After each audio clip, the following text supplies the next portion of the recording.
चलिए नमस्कार। स्वागत है आप सभी का सीमांत एकेडमी के इस ऑनलाइन प्लेटफॉर्म पे। देखिए आज हम पोर्शन कवर करेंगे हिंदी साहित्य। और हिंदी साहित्य आपकी जितने भी आगामी परीक्षाएं हैं एक दिवसीय, वो चाहे यूके ट्रिपल एससी की है या फिर यूके पीएससी की, सभी के लिए ये चैप्टर सफिशिएंट रहने वाला है। आप फिर चाहे यूके पुलिस एसआई की तैयारी कर रहे होंगे या UK police constable, forest guard, जितने भी एक दिवसीय एग्जाम होते हैं जिनमें हिंदी का वेटेज रहता है, तो उन सभी के लिए आज की कक्षा अति महत्वपूर्ण रहने वाली है। सबसे पहले तो आप ये सेशन अपने सभी साथियों तक भी शेयर करेंगे और उसके बाद देखते हैं कि आपके पास जो क्लास है, क्लास में कौन कौन सी इंपॉर्टेंट पॉइंट है और कैसे कैसे इनको पढ़ना है। चलिए शुरू करते हैं। आपके पास देखेंगे टॉपिक आपके पास आज का है हिंदी साहित्य। हिंदी साहित्य में जो हमारे पास पहली जो राइटर है आपके पास कौन सी? आपके पास राइटर हो जाएगी महादेवी वर्मा। महादेवी वर्मा के बारे में जानेंगे। इनका जो जन्म होता है 26 मार्च 1907 और जन्म होता है फारुखाबाद, उत्तर प्रदेश में। देखिए यहाँ पर पहला ही क्वेश्चन आपके पास जो पूछा जा चुका है कि कवयित्री महादेवी वर्मा का जो जन्म है वो कौन सी सदी में हुआ था। देखिए सदी को लेकर क्वेश्चन आपके पास पूछा गया है जिसका कि आंसर आपके पास क्या था? 20वीं सदी। यहाँ पर इस तरीके के अगर क्वेश्चन पूछे जाते हैं किसी भी राइटर के बारे में तो ये आसान से क्वेश्चन बनते हैं। बस जन्म 1900 के बाद वाला जो भी होगा वो 20वीं सदी में आपके पास होगा, है ना। और जन्म 1800 के बाद वाला जो भी होगा वो 19वीं सदी में आपके पास होगा। बहुत सिंपल आपके पास है। और दूसरी अगर हम बात करें इनकी मृत्यु की तो इनकी मृत्यु थी 11 सितंबर 1987 में प्रयागराज यूपी में इनकी मृत्यु होती है। देखिए उसके बाद हम देखते हैं पुरस्कार के बारे में कि इन्हें कौन कौन से पुरस्कार से पुरस्कृत किया जा चुका है। पहला यहाँ पर जिनको पुरस्कार मिलता है वो मिलता है 1942 में द्विवेदी पदक, जो कि इनको पहली बार दिया जाता है। और फिर 1943 में दूसरी साइड देखेंगे भारत भारती पुरस्कार इन्हें दिया गया था। देखिए 1956 में पद्म भूषण मिलता है और 1988 में पद्म भूषण 1956 और आपके पास पद्म विभूषण मिलता है 1988, यहाँ पर देखेंगे। और दूसरा इसमें आगे देखेंगे जैसे 1977 में डीलिट की उपाधि इनको दी गई है और ये कौन से विश्वविद्यालय के द्वारा ये दी गई बच्चों? कुमाऊं विश्वविद्यालय के द्वारा। अब यहाँ पर देखेंगे 1979, ये अति महत्वपूर्ण पॉइंट है, साहित्य अकादमी पुरस्कार इनको दिया गया। और यहाँ पर देखना जो आपके पास साहित्य अकादमी पुरस्कार है, जो आपके पास क्या होगा साहित्य अकादमी पुरस्कार है, इनके बारे में देखना जरा, इसके बारे में देखना कि आपके पास कौन कौन सी इनके बारे में फैक्ट आपके पास पूछे जाते हैं, वो देखना। आपके पास साहित्य अकादमी के बारे में जो आपके पास फैक्ट पूछे जाते हैं वो कौन कौन से आपके पास रहते हैं। सबसे पहले तो बच्चों इसमें पूछी जाती है आपके पास क्या? सबसे पहले तो पूछी जाती है स्थापना, कि साहित्य अकादमी की स्थापना कब होती है। तो आंसर इसमें ध्यान रखेंगे 1954 में साहित्य अकादमी की स्थापना होती है। और जो साहित्य अकादमी है ये आपके पास पहली बार दिया गया था 1955 में दिया गया था माखनलाल चतुर्वेदी को दिया गया, है ना। मैं शॉर्ट में नाम लिख देता हूं, आप इसको अपने अकॉर्डिंग पूरा नाम लिख सकते हैं। माखनलाल चतुर्वेदी जी को दिया गया पहली बार। और इनकी एक रचना है, रचना का नाम है हिम तरंगिणी इनकी आपके पास रचना है, उस रचना के लिए इन्हें ये पुरस्कार दिया गया। माखनलाल चतुर्वेदी की अगर हम बात करें तो ये आपके पास माखनलाल चतुर्वेदी जी ये आपके पास 1955 में हिंदी आपके पास राजभाषा आयोग का आपके पास क्या होता है? गठन होता है। आपके पास गठन होता है राजभाषा आयोग का। और ये राजभाषा आयोग के संस्थापक सदस्य भी रहते हैं, जिसमें आप जानते हैं कि जो राजभाषा आयोग है ये बीजी खैर की अध्यक्षता में इसे बनाया गया, जिसके वर्तमान में अध्यक्ष है डॉक्टर विनय कुमार पाठक। और अगर इसमें देखो जो आपके पास साहित्य अकादमी पुरस्कार है, अगर इसमें और क्वेश्चन पूछने की जो संभावना रहती है वो आपके पास ये रहती है कि अगर आपसे माना पूछी जाए भाषा, साहित्य अकादमी पुरस्कार में अगर आपसे भाषा पूछी जाए तो बच्चों भाषा आप इसमें ध्यान रखते हैं, भाषा 24 भाषा है जिनके लिए साहित्य अकादमी पुरस्कार दिया जाता है। और 24 भाषा में आपके पास कौन कौन सी हो जाएगी, जिनमें आपके पास 22 तो कौन सी रहती है, संवैधानिक आपके पास रहती है। और अगर हम बात करें दो अन्य की तो दो अन्य आपके पास कौन कौन सी हो जाएगी, एक है आपके पास अंग्रेजी और दूसरी आपके पास हो जाएगी राजस्थानी। दूसरे आपके पास कौन सी है, राजस्थानी। अब देखो दो गैर संवैधानिक भाषा है अंग्रेजी और राजस्थानी, और 22 आपके पास कौन सी हो जाएगी, 22 आपके पास हो जाएगी ये संवैधानिक भाषा। संवैधानिक भाषा बच्चों आपके पास ये सब वो होंगी जिनका उल्लेख आपके पास किस में दिया गया है, अनुसूची नंबर 8 में, है ना। जो शेड्यूल नंबर 1 में जो आपके पास शेड्यूल नंबर 8 में जो लैंग्वेज आपके पास मेंशन्ड है उसका आपके पास उनके वो आपके पास अब 22 भाषाएं हैं और उनमें साहित्य अकादमी पुरस्कार दिया जाता है और दो आपके पास अन्य भाषाएं होंगी। ठीक है, तो इनके बारे में आप ये पॉइंट ध्यान रखेंगे। और उसके बाद हम देखते हैं कि इनको 1982 में ज्ञानपीठ पुरस्कार भी दिया गया। और जो बच्चों ज्ञानपीठ पुरस्कार है ये अति महत्वपूर्ण पुरस्कार है। ये कैसे हो जाएगा जरा देखेंगे। ज्ञानपीठ पुरस्कार जो आपके पास है इसमें भी आपके पास पूछी जाती है इसकी स्थापना। पहले इनके बारे में जरा जान लो, उसके बाद में बता रहा हूँ कि आपके पास इनके पॉइंट क्या क्या तुम्हें ध्यान रखने। स्थापना ज्ञानपीठ की होती है 1961 में। 1961 में इसकी स्थापना होती है और पहली बार ये पुरस्कार दिया जाता है 1965 में। और 1965 में ये पुरस्कार दिया जाता है जी शंकर कुरुप। जी शंकर कुरुप ये आपके पास मलयालम भाषा के राइटर हैं, मलयालम भाषा है ना, मलयालम भाषा के आपके पास राइटर थे, तो इनको आपके पास ये पुरस्कार दिया जाता है जी शंकर कुरुप। मैं यहाँ पर नाम लिख देता हूँ जी शंकर कुरुप। ठीक है, इनको आपके पास ये पुरस्कार आपके पास दिया जाता है 1965, है ना, 1965 आप ध्यान रखना। और अगर आपसे पूछा जाता है कि सर जो ज्ञानपीठ पुरस्कार है हिंदी के कौन से ऐसे राइटर थे जिनको पहली बार ये पुरस्कार दिया जाता है, तो उसके लिए बच्चों आप यहाँ पर ध्यान रखना, उसके लिए आप ध्यान रखना 1967 में ये पुरस्कार दिया जाता है सुमित्रा नंदन पंत जी को। ठीक है, सुमित्रा नंदन पंत जी को, जो कि आपके पास इनकी जो रचना है ना, रचना है इनकी चिदम्बरा के लिए पहली बार ज्ञानपीठ पुरस्कार दिया जाता है 1967। और ये हिंदी के पहले राइटर है जिन्हें ज्ञानपीठ पुरस्कार से नवाजा गया। अब अगर आपसे पूछा जाता है कि सर ज्ञानपीठ पुरस्कार कितनी भाषाओं के लिए दिया जाता है, तो इसका आंसर आपके पास होगा जो अनुसूची नंबर 8 में सभी संवैधानिक भाषाएं हैं उनके लिए ज्ञानपीठ पुरस्कार दिया जाता है। बस मैं यहाँ पर पॉइंट इतना लिख देता हूँ, आपके पास अगर भाषा पूछी जाती है तो भाषा आप यहाँ पर कितनी ध्यान रखते हैं, भाषा आप ध्यान रखेंगे यहाँ पर 22 भाषाओं के लिए ज्ञानपीठ पुरस्कार दिया जाता है और साहित्य अकादमी पुरस्कार दिया जाता है 24 भाषाओं के लिए।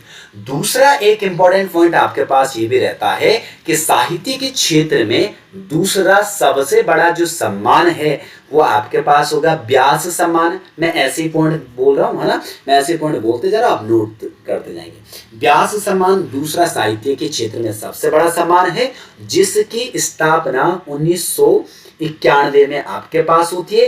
के बिड़ला फाउंडेशन के द्वारा इसकी स्थापना की जाती है। ठीक है, अब हम आगे देखते हैं। आपके पास आगे यहाँ पर देखेंगे, हम देख रहे थे यहाँ पर कि आपके पास 1982 में महादेवी वर्मा को भी ज्ञानपीठ पुरस्कार दिया जाता है। और अगर आपसे रचना पूछी जाती है कि रचना आपके पास कौन सी होगी, तो रचना होगी बच्चों यहाँ पर यामा, है ना। और ये प्रथम महिला है, हिंदी की पहली कवयित्री है जिन्हें ज्ञानपीठ पुरस्कार से नवाजा गया। तो यहाँ तक के फैक्ट आप इस तरीके से ध्यान रखेंगे। अब देखो इनके अलावा और क्या क्या चीजें जो कि हमें पढ़नी है, एग्जाम के लिए इंपॉर्टेंट है। सबसे पहले हेडिंग आपके पास यहाँ पर क्या है, रचना। अब देखो रचना अगर आपके पास लिखिए, रचना या रचनाएं आपके पास लिखिए, तो सभी लेखकों की रचनाएं हमें देखनी है। आप बताएंगे सर इसमें क्या इंपॉर्टेंट रचनाएं, तो ऐसी भी हम पढ़ लेंगे। देखो महत्वपूर्ण आपके पास क्या है, इनकी जो रचनाएं कौन सी किस विधा में लिखी गई है। माना कि कविता संग्रह कौन सी है, कविता कौन सी है, बाल कविता कौन सी है, रेखा चित्र या संस्मरण कौन सी है, उपन्यास कौन सा है, निबंध कौन सा है, ललित निबंध कौन सा है। इस तरीके से आपके पास पूछा जाता है, इनकी विधा पूछी जाती है। विधा और जब पूछी जाए तो थोड़ा सा क्वेश्चन वहां पर टफ बनता है। तो इनमें हम देखते हैं सबसे पहले, अगर हम इनकी रचनाओं की बात करें तो रचनाओं में सबसे पहले जो हम देखेंगे इनकी कविता संग्रह। क्या आपके पास जो कविता संग्रह में इनकी कौन कौन सी ऐसी इंपॉर्टेंट कविताएं जो कि हमें ध्यान रखनी। सबसे पहले आपके पास जो निहार है, निहार आप ध्यान से पढ़ेंगे 1930 में लिखी थी, और आपके पास रश्मि 1932 में, और नीरजा 34 में लिखी गई थी। संध्या गीत आपके पास होगी, दीपशिखा वेरी वेरी इंपॉर्टेंट है। यामा तो आपके पास इंपॉर्टेंट है क्योंकि यामा के लिए ज्ञानपीठ पुरस्कार दिया जाता है। और यामा जो रचना लिखी गई है 1936 में लिखी गई है, और एक है प्रथम आयाम और अग्नि रेखा और सप्त पर्णा आपके पास इंपॉर्टेंट है। तो ये सब के सब तो बच्चों इंपॉर्टेंट है, इन सभी को आप पढ़ेंगे। बाकी अगर हम बात करें कविता की, तो कविता मधुर मधुर मेरे दीपक जल, ये आपके पास इनकी क्या हो जाएगी, कविता होगी। और बाल कविता आपके पास कौन सी होगी। देखिए बाल कविता की अगर हम बात करें तो बाल कविता जो बच्चों के लिए लिखी जाती है ना, बाल कविता जो कि बच्चों के लिए लिखी गई कविता है उसे बाल कविता कहा जाता है। और बाल कविता में जो पहली है वो आपके पास कौन सी, ठाकुर जी भूले हैं, है ना, आज खरीदेंगे हम ज्वाला। दो बाल कविताएं इनकी फेमस है। एक आपके पास कौन सी हो जाएगी, ठाकुर जी भूले हैं और आज खरीदेंगे हम ज्वाला। तो यहाँ तक कि आप ये पॉइंट ध्यान रखेंगे, है ना। और अगर हम बात करें यहाँ पर रेखा चित्र या संस्मरण की बात करें तो इसका मतलब क्या होता है। इसका मतलब आपके पास होता है महत्वपूर्ण घटना पर जो आधारित कोई कविता होती है उसको बोला जाता है रेखा चित्र या संस्मरण बोला जाता है। एक तरीके से जो हमारा पास्ट है, जो बीता हुआ समय, कोई ऐसा टाइम रहा, ऐसा कोई समय रहा जिसको यादगार बनाना है, कैप्चर करना है, तो उसके लिए रेखा चित्र या संस्मरण लिखे जाते हैं। और इन्होंने कौन कौन से रेखा चित्र या संस्मरण लिखे हैं, तो आपके पास यहाँ पर होंगे अतीत के चलचित्र एक होगा, और स्मृति की रेखाएं, ये वेरी वेरी इंपॉर्टेंट आपके पास है, स्मृति की रेखाएं। भक्तिन आपके पास है, पथ के साथी, मेरा परिवार, है ना, मेरा परिवार वेरी वेरी इंपॉर्टेंट है। इनके बारे में देखिए जितने भी मैं आपको रचनाएं बता रहा हूं इनके बारे में जो महत्वपूर्ण किरदार हैं, महत्वपूर्ण जो पात्र है, ये सब मैं इनके एंडिंग में आपके पास बताऊंगा। अगले आपके पास है नीलकंठ और आपके पास स्मारिका। और उसके बाद अगर हम बात करें निबंध की तो आपके पास यहाँ पर देखेंगे इनके निबंध आपके पास कौन कौन से हो जाएंगे। अगर हम बात करें निबंध की तो निबंध आपके पास श्रृंखला की कड़ियां जो कि 1942 में इन्होंने लिखा था। और आपदा अगला निबंध होगा भारतीय संस्कृति के स्वर आपके पास विवेचनात्मक और आपके पास संकल्पिता होगा। और साहित्यकार की आत्मा वेरी वेरी इंपॉर्टेंट आपके पास होगा। ललित निबंध, ललित निबंध अगर आपसे पूछा जाए ललित निबंध क्या होता है तो ये एक तरह से आत्मा परक निबंध है, या फिर विषय प्रधान निबंध है, या फिर व्यक्ति की निष्ठा इसमें दिखाई जाती है। ये इसको बोला जाता है आपके पास क्या, इसको बोला जाता है आत्मा परक निबंध, है ना। इसको क्या बोला जाएगा, आत्मा परक निबंध, है ना, आत्मा परक निबंध भी इसको बोला जाता है। जिसमें आपके पास चिंतन की क्षण है और संघिनी और आपके पास क्षणदा, ये दो तीन इनके ललित निबंध आपके पास हो जाएंगी। और अगर हम बात करें कहानी तो कहानी तो आपके पास इनकी गिल्लू आपके पास होगी जो कि ध्यान रखेंगे। और इनके द्वारा जो लिखे गए गीत है वो आपके पास कौन कौन से हो जाएंगे, जैसे जाग तुझको दूर जाना है, एक आपके पास ये गीत लिखा गया है। सब आंखों के आंसू उजले और संस्मरण में एक और ध्यान रखेंगे, मेरे बचपन के दिन, ये भी इनके संस्मरण है एक तरीके से जो बीतू ये फास्ट पर जो चीजें लिखी गई। अब यहाँ पर देखेंगे मुख्य तथ्य जो कि वेरी वेरी इंपॉर्टेंट आपके पास फैक्ट यहाँ पर होंगे। मुख्य तथ्य इनके बारे में कौन कौन से आपके पास होंगे देखना। आपके पास सबसे पहले तो इनमें देखना जो महादेवी वर्मा है, महादेवी वर्मा जी को छायावाद के 4 स्तंभों में से एक माना जाता है ना। 4 स्तंभों में से महादेवी वर्मा एक है। अच्छा, अब मन में ये जरूर आएगा सर 4 स्तंभ आपके पास कौन कौन से हैं। आपके पास छायावाद युग के 4 स्तंभ किन्हें कहा जाता है, तो पहले आप ध्यान रखेंगे इनमें, पहले आपके पास हो जाएंगे जयशंकर प्रसाद, जयशंकर प्रसाद जी आप ध्यान रखेंगे, है ना, जयशंकर प्रसाद। और अगर पूछा जाए दूसरा तो आपके पास कौन होंगे, दूसरे हो जाएंगे सूर्यकांत त्रिपाठी निराला, सूर्यकांत त्रिपाठी निराला आपके पास, सूर्यकांत त्रिपाठी निराला। और अगर तीसरा पूछा जाए तो आपके पास आंसर होगा सुमित्रा, सुमित्रा नंदन पंत आपके पास आंसर है, सुमित्रा नंदन पंत है।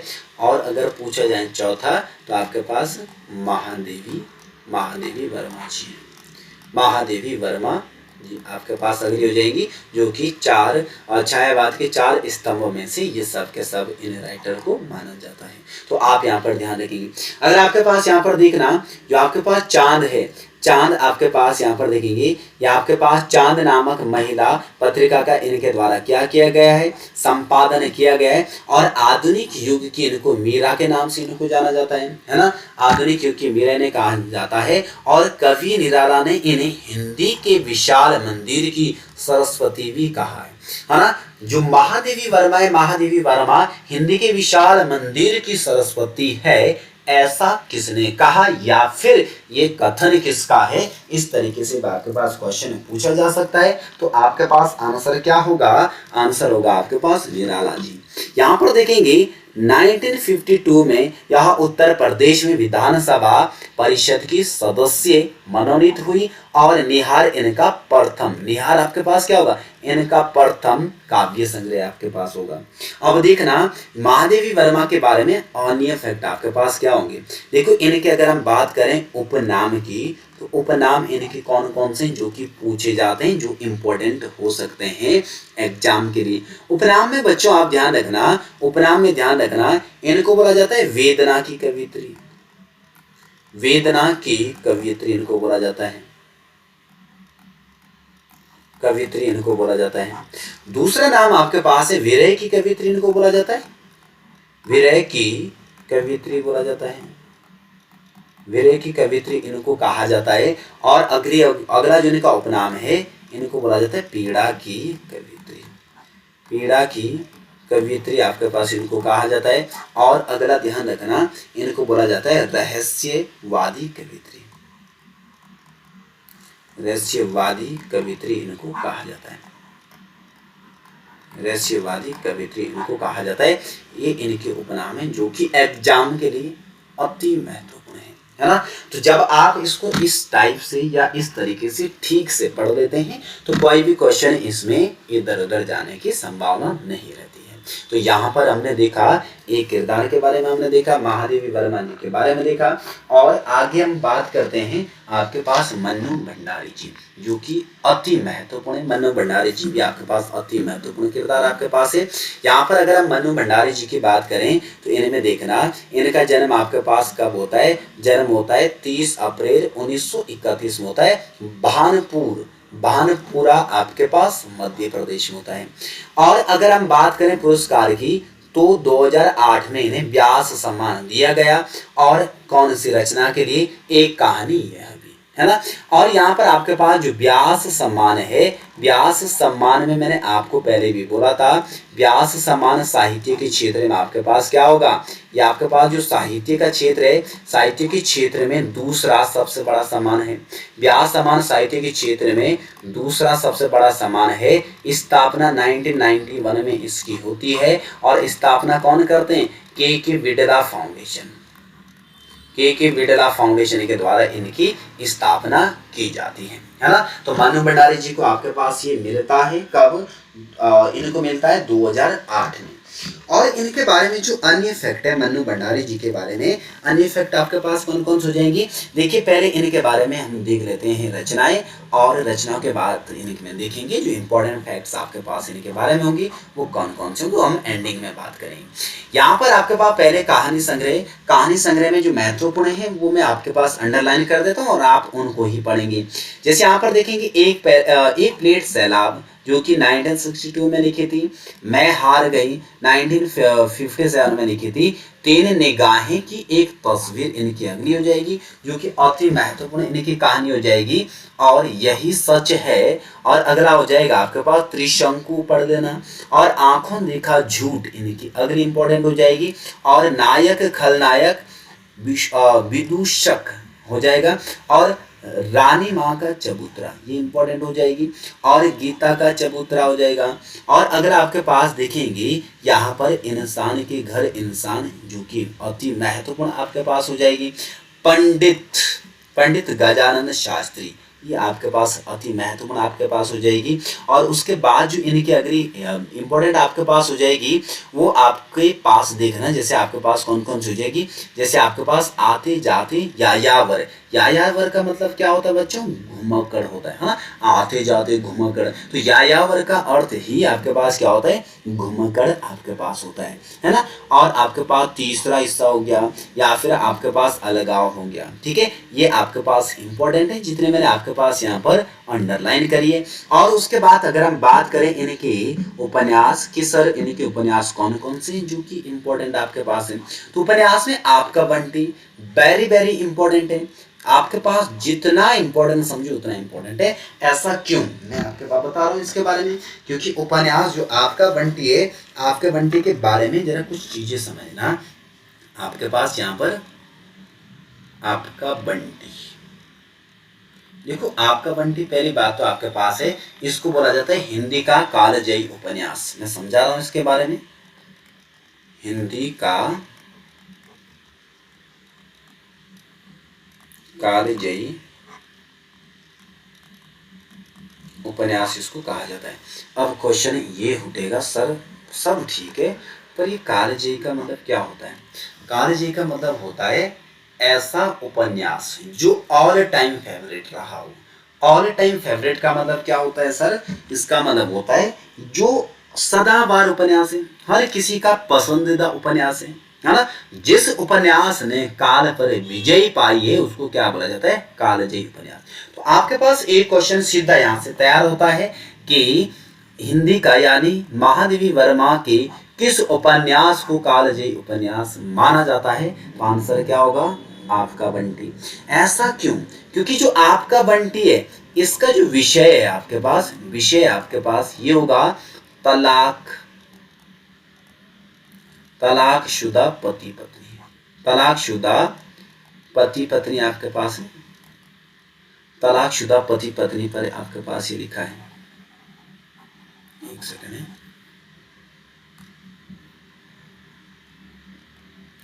तलाकशुदा पति पत्नी पर आपके पास ये लिखा गया है, ठीक है।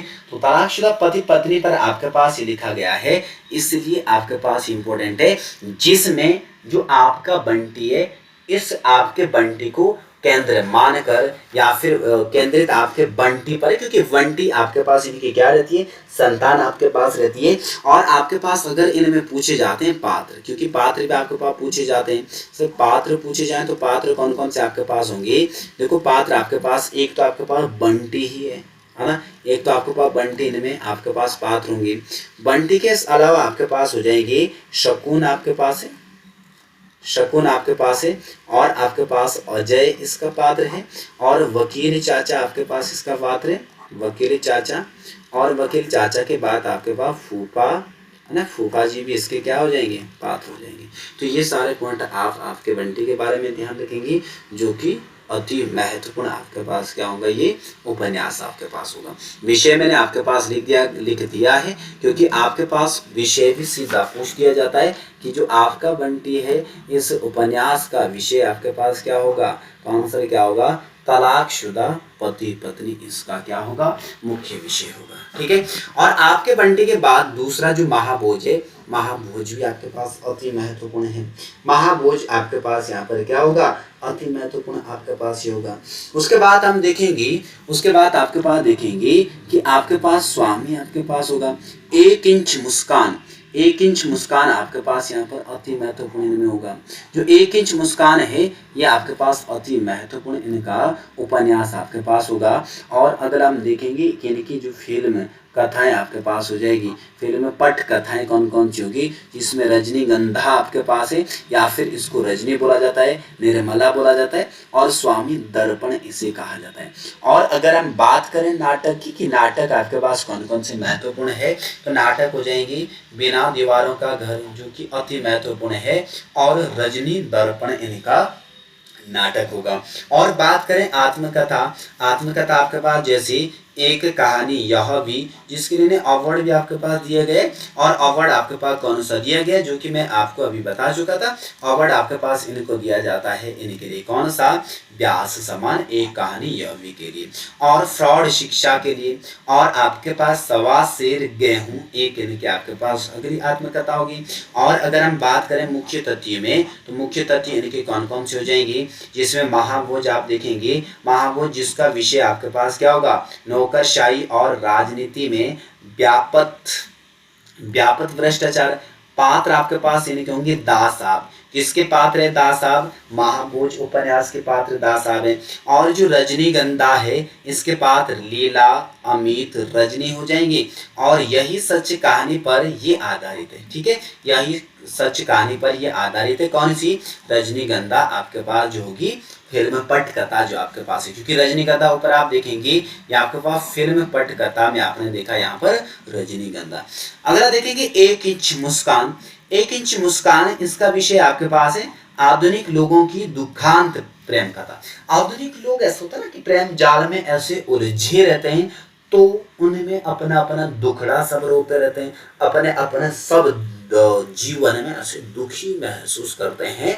तो इनको इस बात को या इस विषय को महादेवी वर्मा बोला मन्नू भंडारी जी ने केंद्र माना है। और उन पे टाइटल जो दिया है, टाइटल दिया है 1 इंच मुस्कान, मतलब 1 इंच बराबर आपने मुस्कान यानी हंस दिए तो समझो जिंदगी बहुत अच्छी आपने जी। अगर आपके पास यहाँ पर देखिए फ्रॉड शिक्षा के लिए इनकी जो रचनाएं, प्रेमचंद्र का ये रूपांतरण आपके पास होगा। और अकेली कहानी इसके पात्र इनके कौन होंगे, सोमा हुआ। तो ये जितने मैंने यहाँ पर एंडिंग में इंपॉर्टेंट फैक्ट्स आपके पास बताए हैं मन्नू भंडारी जी के, ये आपके पास अति महत्वपूर्ण होंगे। आगे हम बात करते हैं अगले जो आपके पास राइटर है, अगले राइटर आपके पास हो जाएंगे पीताम्बर दत्त बड़त्वाल जी। इनके बारे में देखते हैं। पीताम्बर दत्त बड़त्वाल आपके पास, इनका जो जन्म होता है 23 सितंबर 1901 में। यहाँ पर भी अगर सदी पूछी जाए तो सदी यहाँ पर भी आप ध्यान रखना, सदी होगी सर यहाँ पर कौन सी, 20वीं सदी आपके पास यहाँ पर भी होगी। ठीक है। और अगर इनमें पूछा जाए गांव कौन सा, तो पाली गांव डाउन पौड़ी में इनका जन्म होता है। मृत्यु 24 जुलाई 1944 में इनकी मृत्यु होती है। और अगर हम बात करें रचनाएं की, तो रचनाएं आपके पास रामानंद की हिंदी रचना होगी, गोरखवाणी होगी, और सूरदास जीवनी सामग्री होगी। और आपके पास मकरंद आपके पास होगी, कणेरी पाव, गंगाबाई, हिंदी साहित्य में उपासना का स्वरूप, कवि केशवानंद, योग प्रभा, प्राणायाम विज्ञान और कला होगा, ध्यान से आत्म चिकित्सा है ना। और कबीर की साखी, साखी का मतलब होता है गवाह। ठीक है, कबीर की साखी, साखी का जो अर्थ होता है गवाह, कबीर की साखी और सरवागी।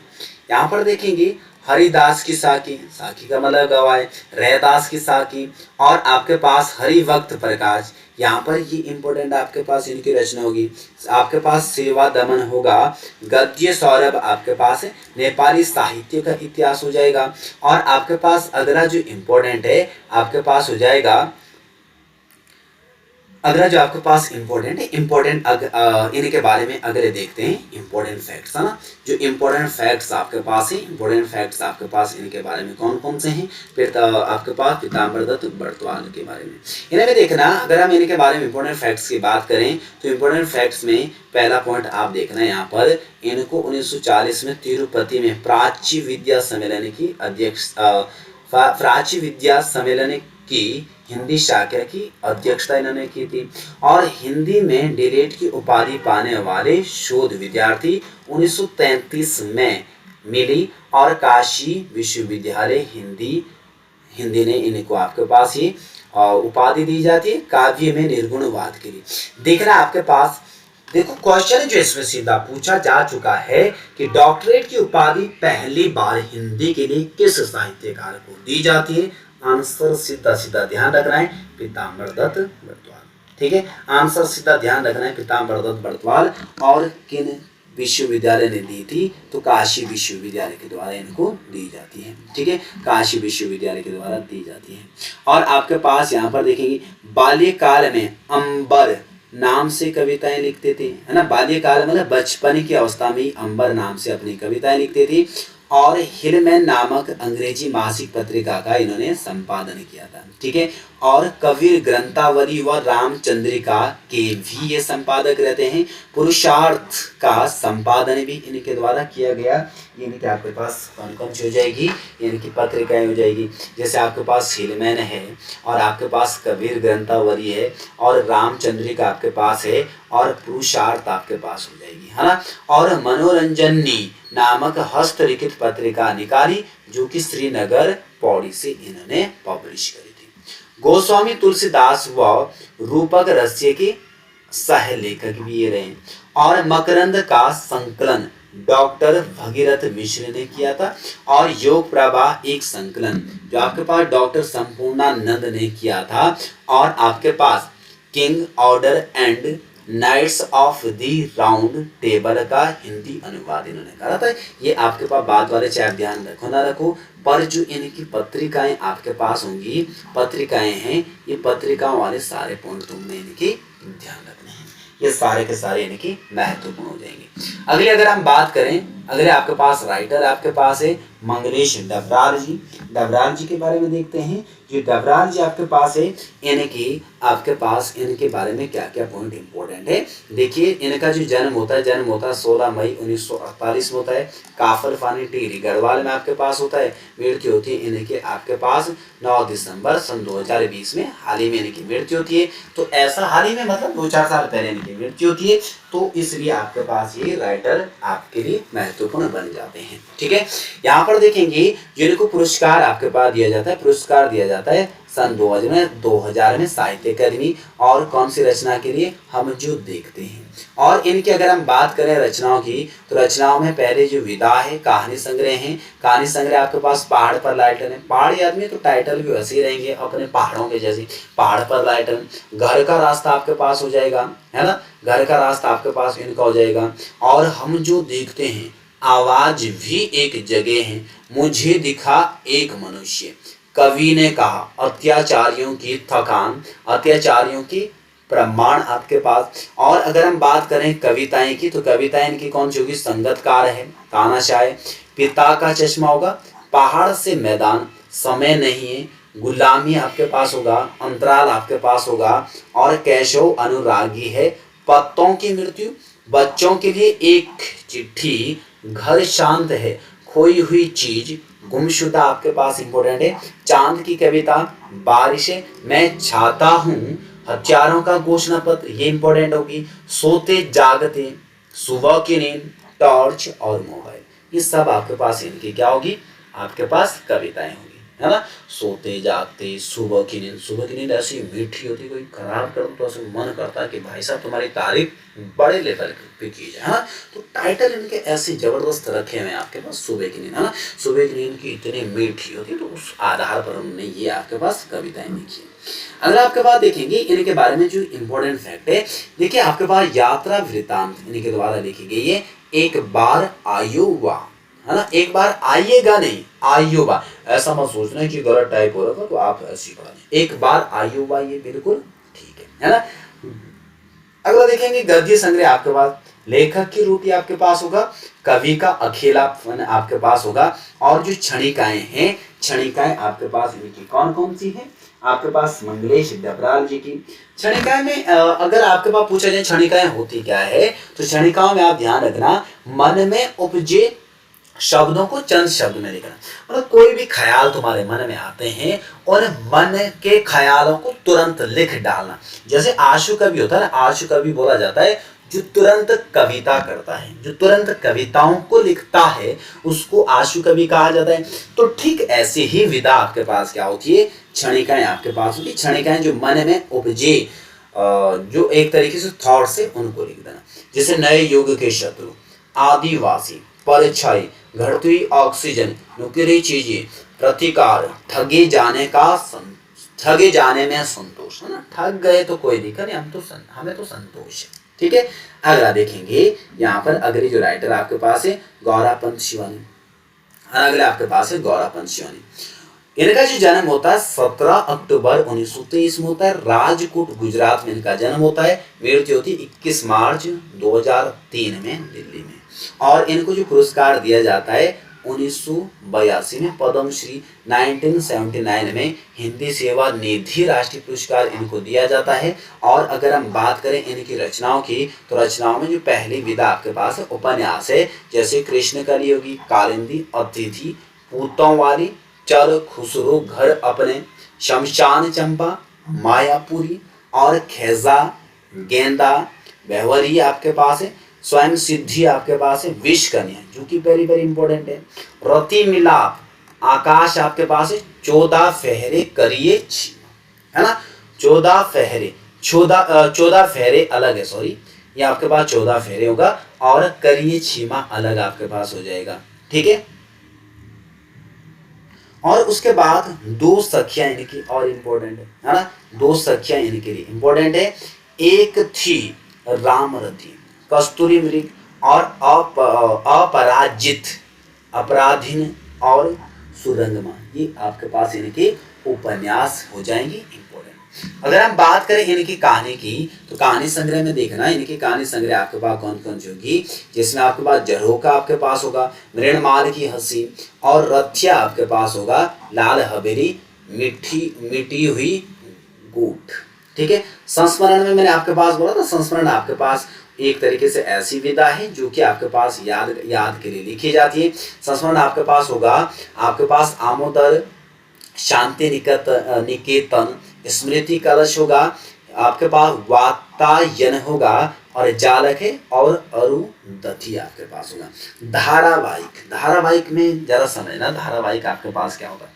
धारावाहिक आपके पास एक ऐसी विधा है या फिर एक ऐसी आपके पास रचनाओं का टाइप रहता है जो कि आंशिक रूप से पब्लिश होता है, प्रकाशित थोड़ा थोड़ा करके होता है। जैसे आपने देखा होगा, जैसे मूवीज आपके पास होती है ना, तो मूवीज बहुत सारी ऐसी होती है कि जो आपके पास पार्ट 1 पार्ट 2 ऐसे करके प्रकाशित होती है, ऐसी आपके पास धारावाहिक आपके पास यहाँ पर देखेंगे, यहाँ पर आपके पास सुरंगमा आपके पास है, रति मिलाप है, मेरा बेटा, तीसरा बेटा, हालांकि बच्चे पैदा भी वो आपके पास ऐसी होंगे, जैसे धारावाहिक है, पहला बेटा पब्लिश हुआ, फिर दूसरा बेटा पब्लिश, फिर तीसरा बेटा पब्लिश, है ना। तो यहाँ पर आपके पास धारावाहिक आपके पास विधा है।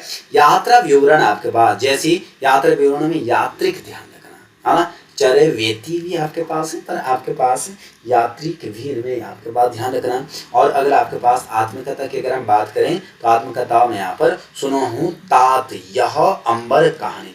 तात का मतलब आपके पास क्या होता है, तात का मतलब होता है ताऊ, तात का मतलब होता है ताऊ। सुना हूँ तात यह अमर कहानी, ये इनके आपके पास क्या है, अंतिम रचना है, अंतिम रचना, सोने दे।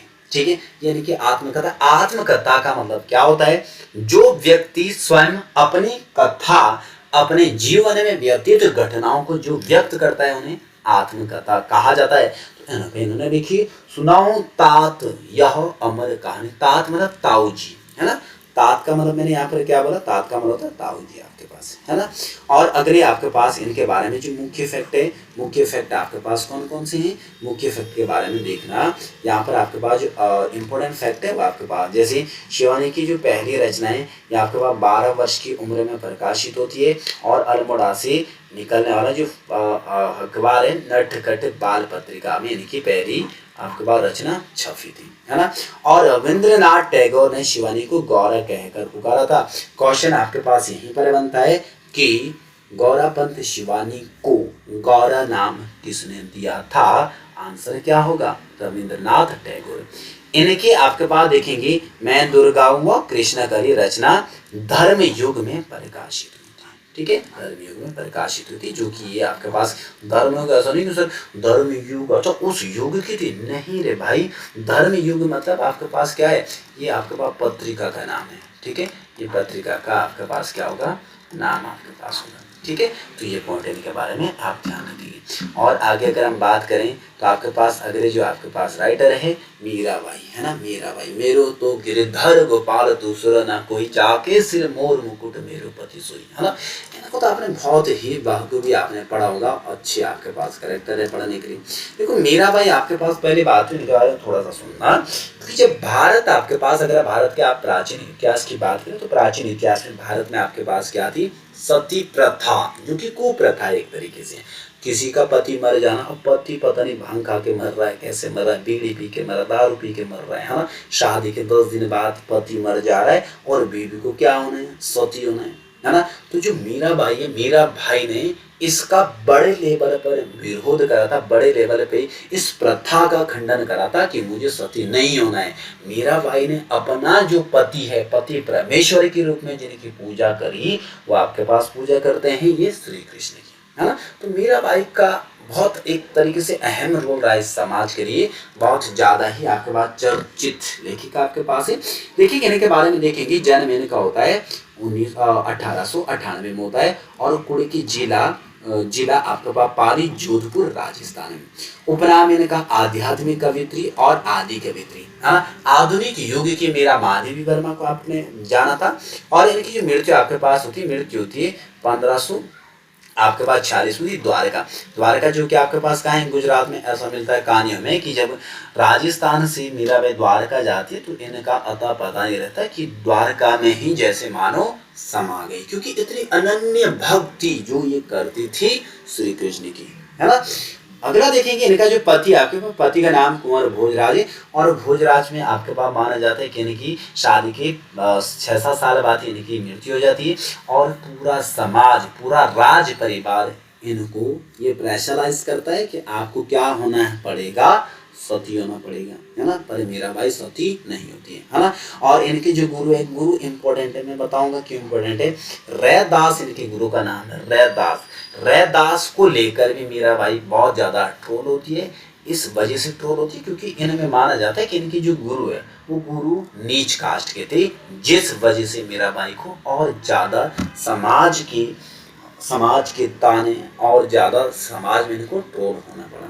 और अगर हम बात करें रचनाओं की, तो रचनाएं कौन कौन सी हो जाएगी, नरसी का मायरा, गीत गोविंद का, राग गोविंद, राग सोटा के पद, भोर और बरखा, ठीक है, कविता आपके पास होगी। मीराबाई के गीतों का जो संग्रह मिलता है मीराबाई की पदावली के नाम से हुआ है ना। संग्रह यानी जो मीराबाई के जो गीत है उनको एकत्रित जिसमें करा गया है उसको नाम क्या दिया गया है, मीराबाई की पदावली। अगर हम देखेंगे कृष्ण जी को अपने पति के रूप में ये पूजती थी, ये इंपॉर्टेंट फैक्ट में ध्यान रखना है, ठीक है। ये कृष्ण जी को अपने पति के रूप में पूजती थी।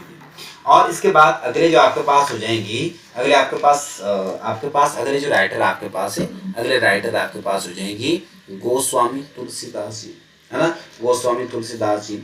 अब यहाँ पर देखना गोस्वामी तुलसीदास में देखना, सबसे पहले अगर आपसे पूछा जाए कि जो गोस्वामी इसका अर्थ होता क्या है, गोस्वामी का अर्थ होता है बच्चे जो इंद्रियों पर कंट्रोल करता है, जिसने अपनी इंद्रियों पर नियंत्रण करा है उसको बोला जाता है गोस्वामी, ठीक है, इसको बोला जाता है गोस्वामी। और इनका जो उपनाम है आपके पास, उपनाम यहाँ पर तो देखेंगे, पहले मैं जरा उपनाम डिस्कस कर लूं फिर मैं इनके बारे में अदर इंफॉर्मेशन देता हूँ। कवि शिरोमणि इनको बोला जाता है, मानस का हंस बोला जाता है, लोक नायक बोला जाता है, हिंदी का जातीय कवि इनको बोला जाता है, और इनको इनको बोला जाता है आपके पास अभिनव वाल्मीकि। इनको आपके पास क्या बोला जाता है? अभिनव वाल्मीकि भी इनको कहा जाता है। अभिनव वाल्मीकि, अभिनव वाल्मीकि भी इन्हें कहा जाता है। यहाँ पर देखेंगे इनका जो जन्म होता है 1532 में होता है, बांदा जिला राजापुर गांव में होता है। मृत्यु होती है 1623 में वाराणसी काशी में आपके पास होती है। पत्नी इनकी कौन सी थी? पत्नी थी इनकी रत्नावली, और गुरु का नाम था इनका गुरु का नाम था नरहरिदास, है ना। जैसे मीराबाई के गुरु का नाम रैदास था, तो इनका आपके पास नरहरिदास आपके पास हो जाएगा। और जो रचनाएं आपके पास है, रचनाएं कौन कौन सी होगी? रामचरितमानस है आपके पास। रामचरितमानस तो आपके पास जो लिखी गई, इसमें जो कांड है, मैं ऐसे ही बता देता हूँ, कांड आपके पास कितने इसमें जो लिखे गए हैं? 7 कांड है। लिखने तो मैं बता देता हूँ, हाँ ना, मैं ऐसे ही बता देता हूँ, जिसमें उत्तर कांड है, बाल कांड है, अयोध्या कांड, अरण्य कांड, किष्किंधा कांड, सुंदर कांड और लंका कांड, है ना। 7 कांड आपके पास यहाँ पर है। 7 कांड इनमें आप लिख लेना अगर लिखने हैं तो। और दोहावली अगली रचना होगी, और कवितावली है, गीतावली, कृष्ण गीतावली, वन के मार्ग में जानकी मंगल है, और रामलला नचोहु इंपॉर्टेंट है, वैराग्य संदीपनी, रामाज्ञा प्रश्न, सतसई आपके पास होगा, पार्वती मंगल, रामायण, और आपके पास यहाँ पर देखेंगे रामायण यानी वरवे छंदावली कुंडलिया, है ना। इनका प्रयोग आपके पास इस रामायण में वरवे छंदावली कुंडलिया, ये सब आपके पास छंद के आपके पास टाइप है।